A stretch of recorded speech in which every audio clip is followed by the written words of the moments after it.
In the frozen hell of the Ardennes forest, with the fate of Germany hanging by a thread, a German general found something impossible inside a captured American Jeep. It wasn't a weapon. It wasn't a secret map. It was a simple cardboard box. And what he found inside, and what he said next, would reveal more about why Germany was losing the war than any intelligence report ever could. This isn't just a story about a cake. It's about the moment an entire ideology crumbled in the face of a simple, impossible truth.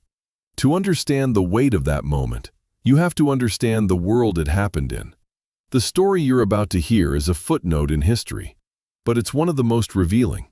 If you find these hidden stories of the past as fascinating as I do, consider subscribing. You won't want to miss where this goes. December 1944. The Second World War is in its death throes, but the German war machine isn't dead yet. Hitler, in a final desperate roll of the dice, launches a massive surprise attack through the Ardennes forest. The goal? To split the Allied forces and force a negotiated peace. He threw everything he had left into this offensive. The best of his remaining panzer divisions, his most fanatical troops. For a few terrifying weeks, it almost worked. The German spearhead punched a massive bulge into the American lines. But the offensive was built on a knife's edge. It relied on speed, surprise, and most importantly, captured Allied fuel. German logistics were a nightmare. Their tanks were revolutionary, but they were fuel guzzlers. Their soldiers were battle-hardened, but they were starving. Let's be clear about what life was like for the average Lanzer on the front lines. A soldier's daily ration, if he was lucky, was a slice of dense, sawdust-filled bread, a bit of sausage, and a watery soup. Luxuries were non-existent. A cigarette was worth its weight in gold. Coffee was made from roasted acorns. Their supply lines were stretched to the breaking point, constantly harassed by Allied air power. Every bullet, every can of gasoline, every medical bandage was precious. They were fighting on fumes, driven forward by a combination of fanaticism and the fear of the horrors unfolding on the Eastern Front. Their world was one of grim, unending scarcity. Every single thing was a struggle. Our general was a product of this world. Let's call him General von Richter, a composite of the men who led these desperate charges. He was not a rabid Nazi ideologue, but a professional soldier of the old Prussian school. He believed in discipline, duty, and honor. He had seen the glory of the early victories in France and Poland, but now he saw the reality. He saw his young, barely trained soldiers being thrown into the meat grinder. He saw the fuel gauges on his tanks sitting on empty. He saw the hollow look in the eyes of his men. He was a realist, trapped in a fantasy, and he knew, deep down, that the war was lost. He just didn't know why it was so completely, utterly lost. Not yet. Now, let's cross the lines. The American GI in that Jeep lived in a different universe. He was fighting the same brutal war, facing the same cold, the same death. But he was backed by an industrial leviathan the world had never seen. The American soldier was the best-fed, best-equipped fighting man in history. His rations included canned meat, vegetables, crackers, and candy. He had access to coffee, cigarettes, and regular mail from home. The logistical chain that supplied him was a modern marvel. It wasn't just about guns and bullets. It was about everything. It was about ensuring that a soldier, thousands of miles from home in the middle of a brutal war, could still get a pack of chewing gum. This miracle had a name, the Red Ball Express, a massive, non-stop truck convoy system that stretched from the beaches of Normandy to the front lines.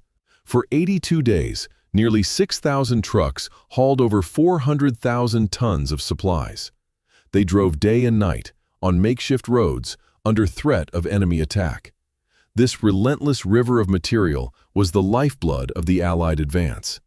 It was a testament to American organization, engineering, and sheer industrial might. Germany had autobahns, but America had the trucks, the fuel, and the manpower to create a mobile supply chain that could sustain an entire army on the offensive. It was something the German High Command, with its reliance on railways and horses, could barely comprehend. So, back to our jeep. It was likely part of a small convoy, perhaps a courier or an officer's transport, that took a wrong turn or was cut off by the German advance. In the chaos of the bulge, this happened constantly. For the German patrol that captured it, it was a small victory, a moment of success in a sea of desperation. The primary prize would have been the gasoline in its tank. Second, any weapons or maps. And third, any personal items or food. They were scavengers, picking the bones of the American war machine to keep their own moving for just a few more hours, a few more miles. General von Richter approached the captured vehicle. His men were already siphoning the precious fuel. He looked inside, perhaps for a map, perhaps just out of habit. And there, on the passenger seat, was the box. It was clean, unremarkable. He lifted it. It had some weight to it. His men watched, their faces a mixture of hope and suspicion. Could it be ammunition, medical supplies? He slowly, deliberately opened the flaps, and the men fell silent. Staring back at them, nestled in the cardboard, was a chocolate cake. It wasn't a dry, packaged military ration. It looked fresh, like it had been baked yesterday in a warm kitchen hundreds of miles away. The smell of chocolate, faint but unmistakable, cut through the cold air. It was an artifact from another planet. One of his junior officers, perhaps confused, asked what it was. The general didn't answer immediately. He just stared at the impossible object. He touched the frosting lightly with his glove. It was real. In that moment, all the reports about enemy tank production, all the strategic maps, all the propaganda became meaningless. He held in his hands the single, undeniable truth of the war. He looked at his aide, and with a voice devoid of anger or surprise, a voice filled only with a profound, soul-crushing certainty, he said the words that history almost forgot. "We are fighting a people who can send fresh chocolate cake to the front lines. We have already lost." What did he mean? It wasn't about the cake itself. It was about what the cake represented. It was a symbol of an industrial capacity so vast, so utterly overwhelming, that it could afford to care about the morale of a single soldier in a single jeep. While Germany was stripping its economy bare, melting down church bells for copper, and forcing its population to endure extreme rationing, America was performing an economic miracle.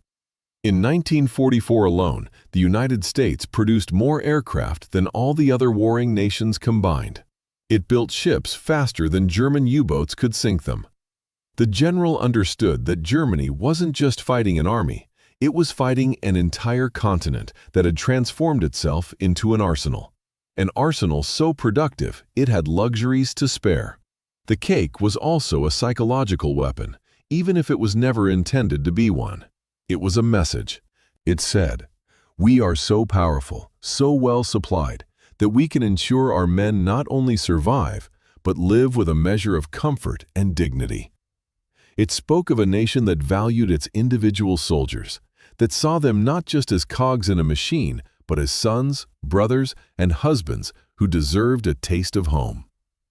For the German soldiers, who were treated as expendable fuel for the war effort, this was an alien concept.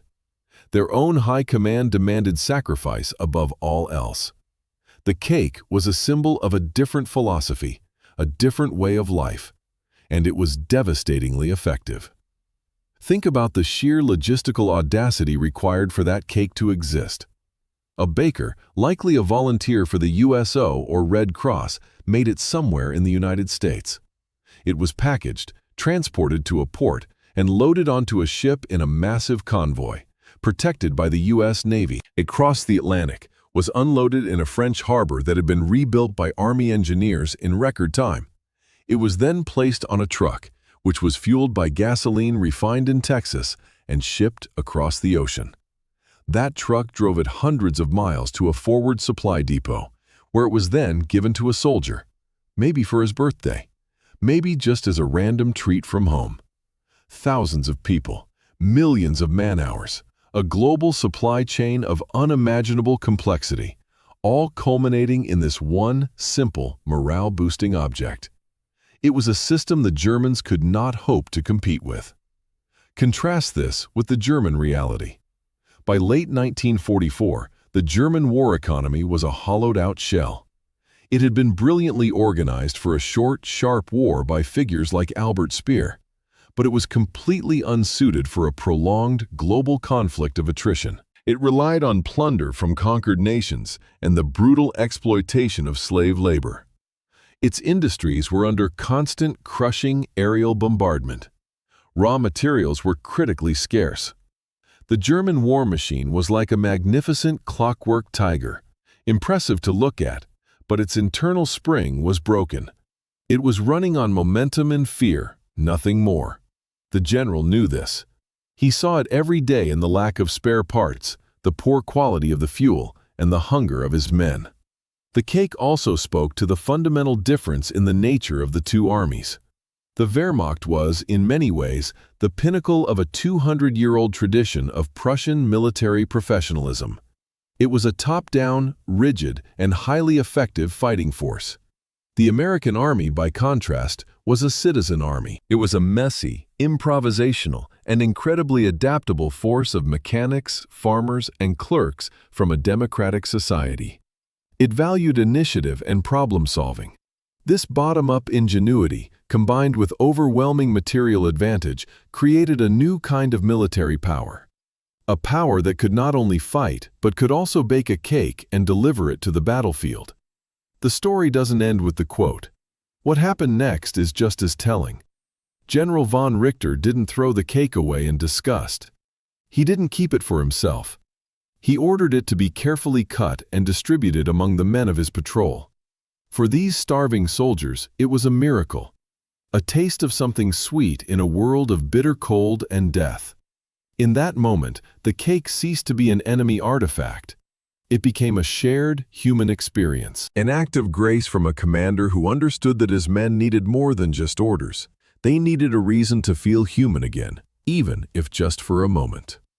That act of sharing was, in its own way, a quiet rebellion. It was an admission of the truth he had just spoken. By sharing the enemy's bounty, he was acknowledging a common humanity that the war had tried so hard to erase. He was tacitly admitting that the system he fought for, which could not provide such simple comforts for its own men, had failed. It was a final, dignified gesture from a man who knew he was on the wrong side of history. Not just morally, but logistically. He had seen the future, and it tasted like chocolate. The Ardennes offensive ultimately failed, just as the general now knew it must. The German spearheads ran out of fuel just miles from their objectives. The skies cleared, and the Allied air forces returned to decimate the German columns. The bulge was contained, and then relentlessly pushed back. The last great German gamble had failed at a catastrophic cost. The war in Europe would be over in less than 5 months. The general's profound, cake-induced revelation was simply a preview of the inevitable collapse that was to come. The arsenal of democracy had proven to be simply too powerful to overcome. Now we must ask the question, is this story literally true? It's what historians call apocryphal. It has been told and retold in various forms since the war, sometimes attributed to different generals in different battles. There is no single verified account of this specific event with this specific quote. But that almost doesn't matter. The story endures not because of its factual accuracy, but because of its profound truthfulness. It's a parable. It perfectly encapsulates the vast, unbridgeable gap between the Allied and Axis war efforts. It's a story that should be true, because it explains a complex reality in a simple, human way. History is not just dates and statistics. It's the story of people. And anecdotes, even if not perfectly factual, are the vehicles for the emotional truths of history. They allow us to connect with the past on a personal level. The story of the general and the cake does for World War II what a spreadsheet of tank production numbers never could. It distills the economic and logistical realities of a global conflict down to a single, digestible, and unforgettable image. It reveals the mindset of the men who fought, and the moment a professional soldier's worldview was shattered by a simple dessert. Ultimately, the Second World War was a war of production, and no nation in history has ever mobilized its economy for war like the United States did. The American home front became a weapon in its own right. While other nations sacrificed butter for guns, America found a way to produce both in staggering quantities. This ability to maintain a high standard of living at home and project overwhelming force abroad was the country's true superpower. Every Hershey bar, every can of Coca-Cola, and yes, every chocolate cake sent to the front was a small testament to this awesome power. And what about the American soldier who left the cake behind? We'll never know his name. He was likely a casualty of the ambush that led to the Jeep's capture. He was probably looking forward to sharing that cake with his buddies, a small slice of home in a foreign field. He never knew that his personal birthday gift would become a legend, or that it would deliver a more devastating blow to a German general's will to fight than any bullet could have. His small personal tragedy became a moment of profound historical clarity for his enemy. A final, silent message from a world of impossible abundance. The story of the general and the chocolate cake is a reminder that wars are not just fought between soldiers. They are contests between systems, economies, and ideologies. It shows that the seeds of victory and defeat are often sown years before the first shot is fired, in the factories, farms, and bakeries far from the front. It's a story about how the small human details can sometimes illuminate the largest historical truths. The German general wasn't defeated by a superior weapon or a clever tactic. He was defeated by the evidence of a superior system, a system that could project not just power, but prosperity. He was defeated by a chocolate cake. This single story says so much about the larger conflict, about the clash of worlds that was World War II.